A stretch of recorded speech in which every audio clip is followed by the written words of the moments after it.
I wanted to start by asking you about an Instagram posting of yours that I watched in the last few moments, where you spoke of a true win in this conflict and said it should involve occupation, displacement, and settlement. What do you mean? I mean justice. What I mean is very simple. Justice. The land of Israel belong to the people of Israel, only to the people of Israel. And as long as the Arab occupation of parts of our land will continue, they will not stop until they get a good appetite and will wish for more. But when you say displacement, what are you saying should happen to the people who live on those lands now? And by those people, I'm referring to the Palestinian people. You're referring to who? The Palestinian people. I think we should start talking the truth. There is no Palestinian people. There is an Arab nation, which I respect as any other human being. But by using false names and creating false reality, we're not going to achieve any solution, definitely not a solution of peace. A little history lesson will show you immediately that there is no Palestinian nation. Where were those Palestinians in before the 1967 war, the 6-Day War? Did they ask for a Palestinian state in Judea and Samaria and Gaza when those territories were controlled by Arab countries, by Jordan and Egypt? No, they're asking for the last square inch of where is there a Jewish sovereignty at that moment. So this whole invention of Palestinian nation is a weapon in order to destroy the Jewish sovereignty on their holy land. That's the whole story here. So you will excuse me if I will not. So I'm asking your, May I ask a question? 1 second. I'm just finishing. So you will excuse me if I will not compromise with this language that represents the biggest lie in the 20th century. There is no Palestinian nation. Okay, you have made that point and people will have heard it, and you know only too well that a lot of people listening to that will hugely run counter to what you have just said. I wanted to ask you about international law and the view it has of the situation we're currently describing. All Israeli settlements are illegal under international law as they violate Article 49 of the Fourth Geneva Convention, which Israel ratified. And settlement expansion plans, and we're seeing more of those at the moment, are often used as a way to consolidate Israel's annexation of occupied territory, and that contravenes Article 2.4 of the UN Charter. How do you respond to that specifically in the light of what you've just said? I will respond to everything you said, but I hope you'll give me the time to explain, because my English is not so great as yours. So please give me the time. First of all, the fact that huge majority will not agree with what I said about the existence of Palestinian nation does not mean it is not true. Truth and false is not about democracy. It's about important on the international stage. It's about reality. Okay, so I'm talking about facts over here, and not about majority or minority. Okay, that's first of all. I'm saying the truth. I'm connected to the true the true one and only reality and history that there is. This is my obligation. It's my obligation in this position to point out that what. No, that's very well. I'm not angry at that. No, I accept that, but I just wanted to make that point because that's clearly my job and what I'm here to do. Definitely, that's definitely fine. I'm just saying that the argument that I'm wrong because they're the majority that will not agree with me is not realistic. Is not a factor in for my understanding what's right and what's wrong. If you're right, you're right. Even even if most of the people do not agree with you. And, you can go back to the story of the emperor new clothes. Everybody thought that the king is well dressed. Okay, but the one kid who said that the king is naked was obviously the right, was connected to reality. So if I need to be that little boy who says the king is naked, I will. Okay, that's first of all. Now about your second point that you made about the international law. Okay, for very strange reason, this international law is not so bothered about what the Hamas did at the 7th of October. It's absolutely condemned it in every way possible. Oh no, that's not true. Now you're not saying the truth. The UN, okay, and the UN organization doing whatever they can in order to run away from that condemning. If they do it only after pressure and after and when they have no with half of their mouth and so on. So I definitely don't agree with what you said right now. Now, I'll give you another example. How much is the international law dealing with a horrific thing that happened in Syria, in North Korea, in Russia, in China? You see that from some reason the international law is used specifically in much bigger scale against the Jews who trying to resettle their promised land. Right, but I am not asking you about the international law as it applies to Russia or Syria or North Korea. I'm asking you about the international law as it applies to Israel. Why? Because that's why we invited you onto the program. And what I'm trying to say that this is not the reason. But the international law is another, just like the concept of Palestinian. It's a kind of weapon that you use, that you try to use, or language that you try to use because you have an agenda. Where it's comfortable for you, you use it, and when it's not comfortable, you don't use it. Now, it's the law agreed internationally. It's nothing to do with an agenda. It's what countless countries have sat down and agreed upon over many decades of dispute and discussion. Does that count for nothing? And for some reason, to the most horrific things that happens all over the world, this law do not work.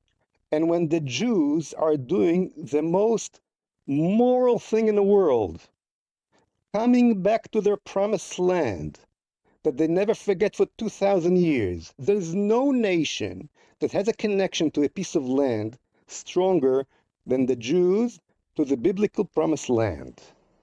And you're coming to me with this ridiculous concept of some international law which do not exist, by the way.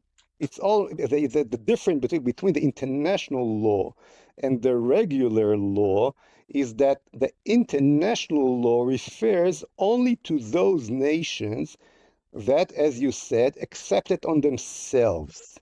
Now, you're right that Israel, unfortunately, accept this ridiculous code on itself, and it should stop doing so. Geneva Convention, which Israel yes, and it should, and what I think that was a terrible mistake of my country. Okay. Fine, you have made that abundantly clear. Can I go back to where I began? Yes. This word displacement. I know you won't accept that these people are Palestinians. For the sake of this question, would you mind at least acknowledging the existence of people who are not Israelis on that land? What should happen to them if your displacement policy is put forward? Okay, right now in Gaza, there are 800,000 Arabs left. Some of whom are starving. Will you listen to me till the end? Right now, there is no 2 million, no 1 million. There are 800,000 Arabs in the Gaza Strip right now. And the only reason that they are still there and they're not leaving as the huge majority of their neighbors wished to do and did, and actually paid before the 7th of October thousands of dollars to leave this place and find their future in a much better place. The reason that they don't, independent verification of that. the reason why they don't leave is because different forces all over the world don't want to let them leave because of a political agenda. They would love to leave the place. Why should they leave? It's their home. They live there. They should leave because it's a terrible place for them. And most of them, the fact is that that they left in the last. No, they're still there. There are hundreds of thousands of them still there. All I'm saying is open the gates and let them. Don't stop them from fulfilling what they wish to do. Now yes, I do. That's what I'm trying to explain to you. They don't want to leave there. They are being used as a political card by evil forces. They're being used and called a fake nation in order to become a weapon against the Jews. Now, the fact that the international law, I'll tell you immediately, the international law was never raised when they shot missiles against Israeli cities during the last 30 years since Israel left the Gaza Strip. Well, once again, that was widely condemned by the international community on every occasion. It was widely condemned. I disagree with what you said. What you said now is not truth. It's the opposite of the truth. It was not wildly condemned. Basically, the world accepted. Okay, Israel left the Gaza Strip. They continue shot missiles against Israel, which ended with what we got at the 7th of October. And all this interview right now is about the bad Israelis and not the bad real occupiers that took our land and murder and raped and did what they did at the 7th of October, this is ridiculous. You putting yourself, my dear friend, on the evil side of humanity right now, at the way this interview is happening, because all this interview, and you cannot say it's not, it's about how bad the Israelis are and how difficult it is for them. Well, these people. These people. Let me just finish that. These people voted. 80% of them voted for Hamas. This is not an organization separated from the people of Gaza. The people of Gaza are Hamas. Totally Hamas. Okay. They're not totally Hamas. They all responsible. You are. Wait. So let me ask you a question. Don't you have any kind of responsibility to the leadership you're voting for? Let me ask you about. Why don't you answer? Because I'm asking questions rather than answering them. Let me ask you about where you think all of those people should go if they were to leave along the lines that you described. Exactly, we're about 1 million left already. Okay, they decided to go to Dubai. They decided to go to Europe. Many of them going to Turkey. They have 22 Arab countries that talk their language. The British Empire already cut the land of Israel to two in the 20s. When it was actually Winston Churchill before the war, and created Palestinian state on the land that was supposed to belong to the Jews on the eastern side of the Jordan River. It's called Jordan today. They have the whole world to go to, definitely all the Arab world to go to. The Jews have only one place, and this is the land of Israel. And this is the land of Israel. Create thousands upon thousands of refugees and then see what happens, and you hope they'll be okay. That's roughly where we're coming from. on that, as far as I can tell. If you don't, if you no, you don't say just throw this sentence and continue. My obligation is to care about my people. Let me tell you something very simple. There was no Nukhba forces that crossed the channel in 1930 in World War II from France, German Nukhba forces that slaughtered kids in London and raped women in any other city of England, and yet you, the British people, burned to ashes every German city you could get to, including men, women, and children. You are the last one to come with any complaints to us when we wish to take care of our own people, our own nation, on our only little land, holy land that we got here in the Middle East. Can I ask you about the situation on the West Bank specifically? Again, I'm going to quote United Nations figures, which you may contest, but that's obviously for you to do if you choose to. But according to the United Nations Office for Humanitarian Affairs, and these are figures between the 7th of October and the 20th of February this year, there have been settler killings of 8 Palestinians, 111 injured, and the displacement of more than 1,200, including nearly 600 children. 561 incidents of Israeli settler attacks against the Palestinians in that time. I hear those figures and I laugh. I really laugh. It is so ridiculous. It's so ridiculous. Never happened. First of all, never happened. It is so ridiculous. You have here killers. It's like I don't know even where to start. I don't know where to start.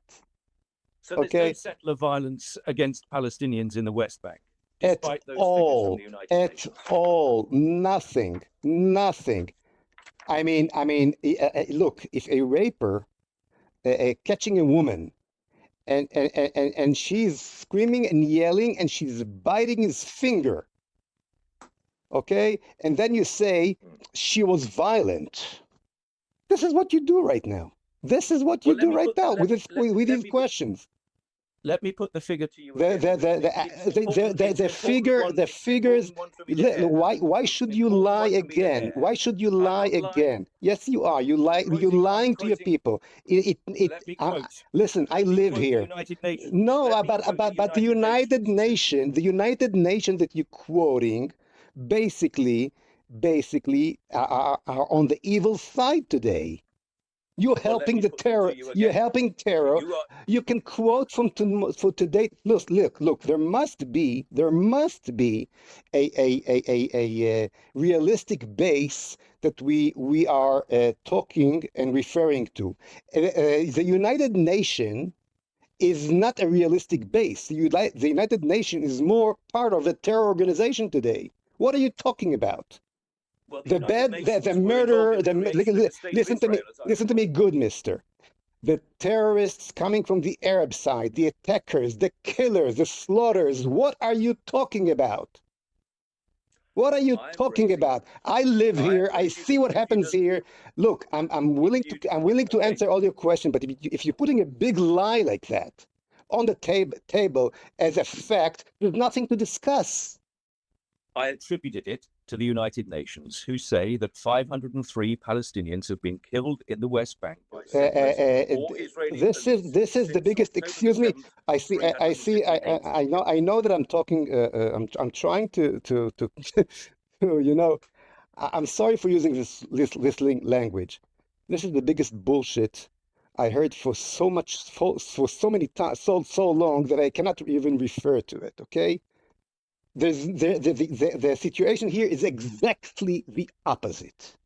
Exactly the opposite. Now, if you want to live in dreams which fits your imaginations, fine, go ahead. I'm telling you that the situation is 100%, 180 degrees opposite. The Arabs are killing the Jews and not the opposite as they're trying to show it, okay? That's the situation. Now, please ask me questions and about the true reality and not about the false reality. On this program since October the 7th, Oh, what? there have been, on this program since October the 7th, there have been occasions when we have sat down with Israelis and Palestinians who are working together, whether it's in the business community, whether the arts world, the music world, the sporting world, to try and make the situation that you and others face in the region better.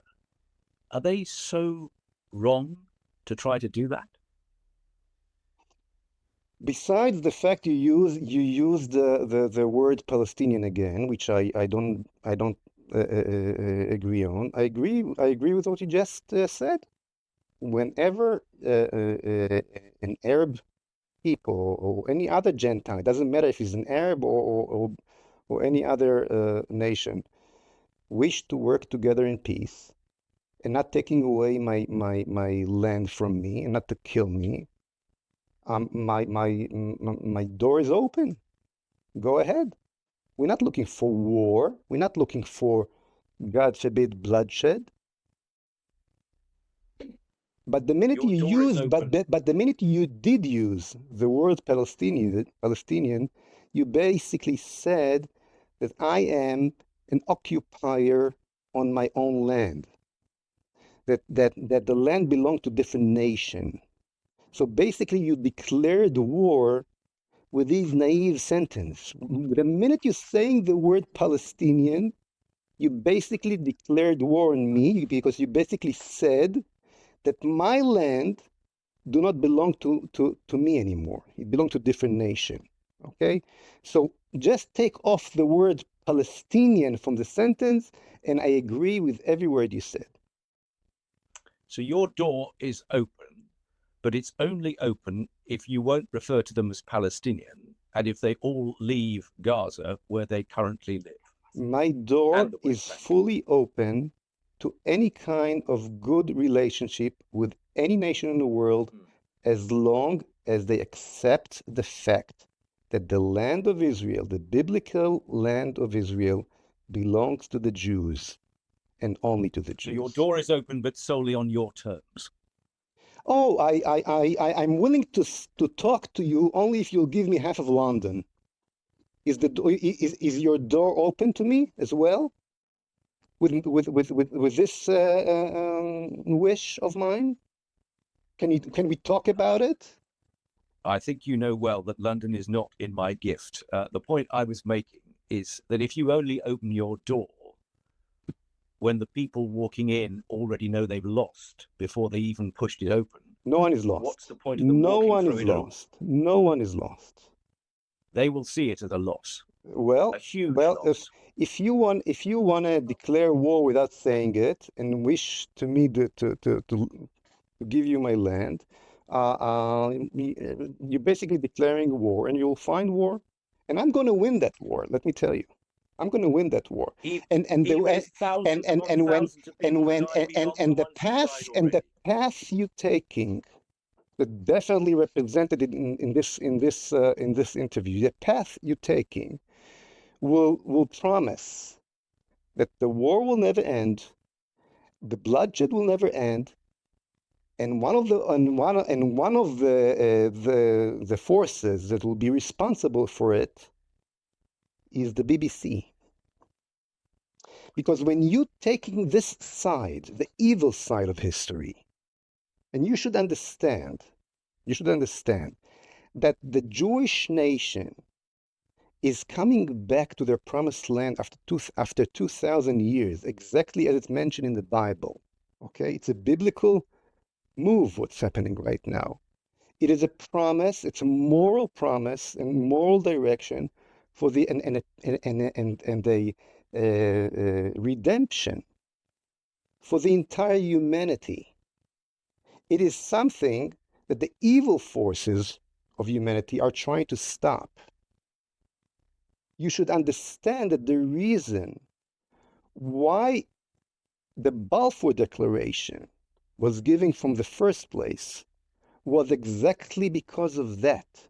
Because the good side of the British nation realized after World War I that we need a different message that will come to the world from the promised land, to the entire humanity, that the Jews has to come back to their promised land and create their nation again and radiate from here to the entire world the true message from the true message, the true moral that all the believers in the world know that will come from Zion. And those forces that you represent right now in this interview, who trying with all kind of lies, like Palestinian nation, like Jews are that murdering Palestinians, so-called Palestinians, and so on, trying to stop this amazing redemption of what we see here when the Jews are creating their promised land again. Basically connect themselves to the evil side of history. You should understand that. Amidst all of this, there are still significant numbers of Israeli hostages being held by Hamas in Gaza. How does anything that we have discussed in the last 15 minutes or so help them? If Israel would have won that war in the first week, as it should, react just as you, the British people, acted in Dresden, in Hamburg, just as the Americans acted in Hiroshima and Nagasaki, show the evil its right place in the world. There's no place to that kind of Islamo-Nazism in history, in the world. If Israel would have acted the way it should have, the war would have been behind us already after the first or the second week, because the IDF is much stronger. And I'm answering your question. And then there would have been no humanitarian, so-called humanitarian aid to who? To the Hamas. No fuel. No, because you cannot breathe in these. You talked of Hiroshima, of Nagasaki, of Dresden. We did not. We do not need to do this. Excuse me for not explaining. All we needed to do is to close the water, close the gas, close the electricity, and let them come out of the tunnels with the refugees asking for mercy and for their lives. Instead of that, we did exactly the opposite. Stupidly. Punishment, in other words, collective punishment.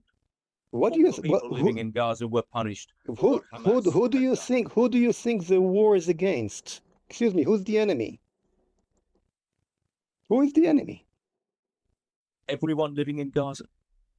When you fought against the Germans, you fought against the Luftwaffe or against Germany? Answer me.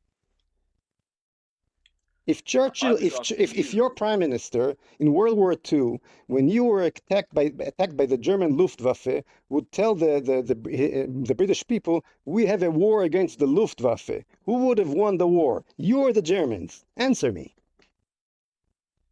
You have you declaring, on one hand you're telling me that they are a nation. On the other hand, and on the other hand, when this so-called nation voting by huge amount of 80% for Hamas, you're saying no, they're not Hamas. They're good people. There are some organic aliens that came from Mars named Hamas, and the problem is with them, not with the poor people of Gaza. You understand the problem. So the way I'll tell you two things. First of all, the way to release them, I told you already. Okay, and yes, the war is against every human being that voted for Hamas, that made Hamas his leadership. The war is against the people of Gaza. That's the war. The fact that we're talking about Hamas is another kind of lie, and that's why the war never ends. This is first of all. Now, in wider scale, a true leader of Israel should think about the hostages of next year. You know why we got all these hostages? Because we released terrorists in all kind of deals before, including Sinwar himself, who sat in Israeli prison. So sometimes leaders have to do, they have to think of the interest of the entire nation and not only of the individual, and this way they saving lives in the future. So your answer lays between these two corners. Okay. I think we'll draw the conversation to a close. Thank you so much for your time, Mr. You're very welcome. Thank you. Appreciate it. Bye. I wish you well. Take care. Thank you. Bye-bye.